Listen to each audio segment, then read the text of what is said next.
외국인들이 입을 모아 말하는 한국인들의 특징 중 하나는 다름이 아닌 바로 한국인들의 매우 빠른 행동입니다.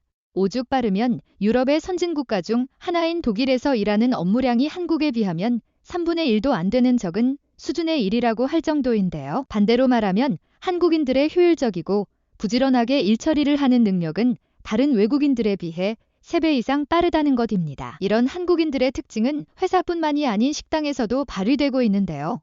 오늘 소개해드릴 사연은 독일의 한 식당이 장사가 잘 안 되어 문을 닫을 상황까지 직면했을 때 한국인 아르바이트생을 영입했다가 놀랄만한 일이 생겼다는 내용인데요. 도대체 무슨 사연이 있었던 것인지 지금 바로 살펴보도록 하겠습니다. 안녕하세요. 제 이름은 루카스입니다. 저는 독일에 위치한 프랑크푸르트라는 지역에서 식당을 운영하고 있었고 최근 비싸진 은행 이자에 허덕이며 곧 문을 닫아야만 할 정도로 장사가 잘 되지 않아 마음고생이 심했었는데 그 어려운 상황을 듣고 극복한 사연을 저처럼 마음고생하며 고생할 것 같은 자영업자 분들에게 조금이나마 힘이 되고자 이렇게 제 사연을 이 커뮤니티에 적게 되었습니다. 먼저 저희는 독일 전통 음식인 학세를 비롯해 족발과 생맥주 위주로 단골 손님들이 자주 들러주셨던 식당이었고 주변에 먹을 만한 식당이라고는 저희 식당밖에 없는 외진 곳이었기에 줄을 서서 먹을 정도는 아니었어도 점심 저녁 토탈 30개의 테이블 정도는 평균적으로 받았습니다. 단골 위주의 손님들이 찾아왔던 곳이다 보니 저희는 지금처럼 은행이자가 높은 상황에도 식자재 가격을 적당히 올려 손님들에게 이해를 시켜줄 수 있었고 상대적으로 덜 오른 맥주를 서비스하며 가게를 나름 지혜롭게 운영하고 있었지요. 하지만 저희가 맞닥뜨린 문제는 다름이 아닌 바로 외부적인 요소였습니다. 외진 이곳에 중국인들이 찾아오기 시작했고 저희 바로 옆에 위치했던 카페 건물을 인수해 중국 식당으로 만들어 운영하기 시작했으며 심지어 독일의 노동법상 밤 9시가 넘으면 부엌이 닫아야 하는데도 불구하고 10시, 11시가 넘어도 그 식당 쪽에서는 음식 요리하는 향기가 나서 밤낮 가리지 않고 식당에서 음식을 만들어 파는 상권을 해치는 모습까지 보여주었습니다. 독일 또한 다른 선진 국가들과 마찬가지로 자유로운 경쟁을 할 수 있는 구조이기에 저와 제 아내는 단골들을 더 유치할 수 있도록 노력했고 이제 고등학생이 된 자녀가 추천해준 SNS라는 것 또한 도전해보았습니다. 하지만 50대가 넘은 저희 부부가 노력하기에는 SNS라는 시장은 너무나도 어려웠고 그렇게 저희는 저희 식당의 문제점을 옆 중국 식당과 비교해 나가기 시작했는데 중국 식당은 먼저 부지런하게 웨이터들이 손님들을 반겨주었고 식사가 준비되는 속도 또한 매우 빨랐습니다.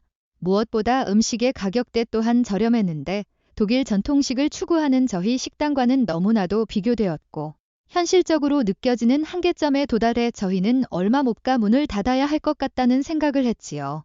그러자 아내는 저에게 부지런하고 성실한 아시아인 아르바이트생을 뽑아서 우리 식당도 활기찬 분위기로 발전시켜보는 건 어떨까? 라고 제안을 해주었고 저는 아내와 함께 마지막 도전이라 생각하며 아르바이트생을 구해봤는데 방글라데시 1명과 필리핀 1명, 그리고 중국인 3명과 한국인 남학생 1명의 아르바이트생들이 면접을 보겠다고 신청해 주었고 저희는 왠지 모르게 한국인 남학생의 단정한 모습이 이끌려서 한국인 남성과의 면접을 보았습니다. 그는 독일로 막 유학을 온 학생이었고 프랑크푸르트에 위치한 대학교로 교환학생을 신청해 온 것이었으며 중간중간 틈날 때 식당에 와서 아르바이트를 하고자 저희에게 이야기를 해주었는데 저희는 2번 생각하지 않고 내일부터 바로 나와 달라고 이야기했지요. 그렇게 다음날 아침 장사할 준비를 하면서 단도직입적으로 한국인 학생에게 물어보았습니다.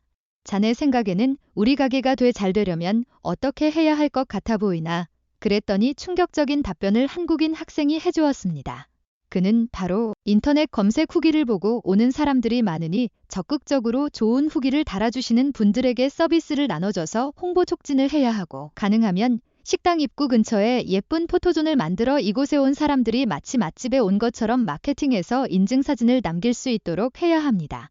라고 이야기해 주었는데 어떻게 내 질문에 바로 답할 수 있었던 것인지 물었더니 제가 서울에 위치한 대학교와 지금 프랑크푸르트에서 다니고 있는 대학교의 과가 바로 경영학과고 그 중에서도 저는 마케팅 분야를 좋아해 평소에도 가게를 열고 싶은 마음이 있어서 돈을 모아 창업을 할 계획을 가지고 있어서 사장님에게 제가 생각해놨던 아이디어들을 공유해준 것입니다. 라는 답을 해주었는데 이제 막 채용되어 일을 해야 하는 상황의 한국인 학생은 나에게 진실된 모습을 보여주며 넘치는 에너지로 활력을 불어주었고 나는 이 학생과 함께라면 다시 식당을 일으킬 수 있을 것이라는 자신감을 갖고 그렇게 3개월 동안 식당을 운영했습니다. 저희 식당은 프랑크푸르트 독일 전통 음식 맛집으로 자리 잡았고 맥주를 무제한으로 주는 파격적인 식당으로 자리 잡았으며 하루에 많이 잡아도 40테이블을 못 잡았던 저희 식당은 이제 줄 서서 식사를 해야 하는 맛집이 될 수 있었는데요. 한국인 학생과 함께 처음 시작은 미약했지만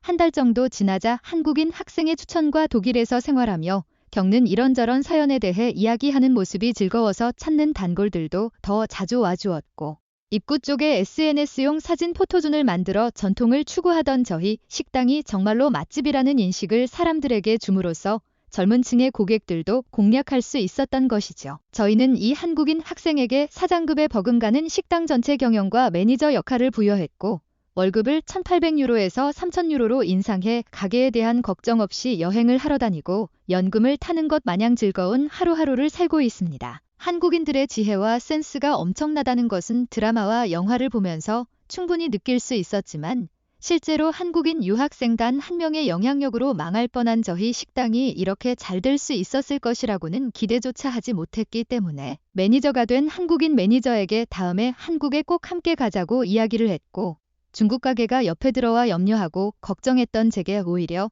식당가에 식당들이 많다는 것은 주변 상권이 그만큼 먹을거리가 많다는 의미이기 때문에 긍정적으로 해석할 수 있습니다. 저희는 독일 전문 요리인이 겹치지도 않고 세련된 분위기와 많은 서비스를 줌으로써 판매 촉진이 가능할 거예요 라고 말한 한국인 학생의 긍정적인 모습은 정말 저를 비롯한 많은 사람들이 왜 한국인 유학생들에게 대우해주며 그들을 고용해야 하는지 알게 해준 경험이 되었지요. 물론 상황에 따라 사람들에 따라 다를 수 있었던 결과물이기에 많은 사람들의 공감대를 형성하기 힘든 사연일 것이라고 생각하고 있지만 주변에 한국인 인재가 있다면 절대 놓치지 말고 함께 협력하는 방안을 구색해 보십시오. 상상도 못할 한국인들의 아이디어로 망할 뻔한 사업 구성도 진정으로 품질이 좋다면 성공할 수 있을 것입니다.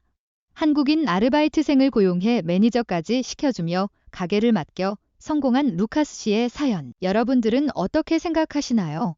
유럽 여행을 다녀와 보신 분들은 잘 아시겠지만 유럽 사람들의 고지식한 모습과 변화를 싫어하는 모습으로 때로는 현대 사회에 많이 뒤처져 있다고 느껴질 정도로 답답한 부분들이 많은데요. 반면에 한국인들은 세계 트렌드에 맞춰 가장 발빠르게 움직이는 사람들이며 이런 트렌드에 맞추어 가게를 비롯해 전반적인 경영 시스템을 구축하고 나니 유럽의 선진국가 사람들 역시 그 실력을 인정하며 감탄하는 반응들을 보여주었습니다. 오늘의 사연은 여기까지입니다. 영상이 도움이 되셨다면 구독과 좋아요 부탁드립니다. 감사합니다.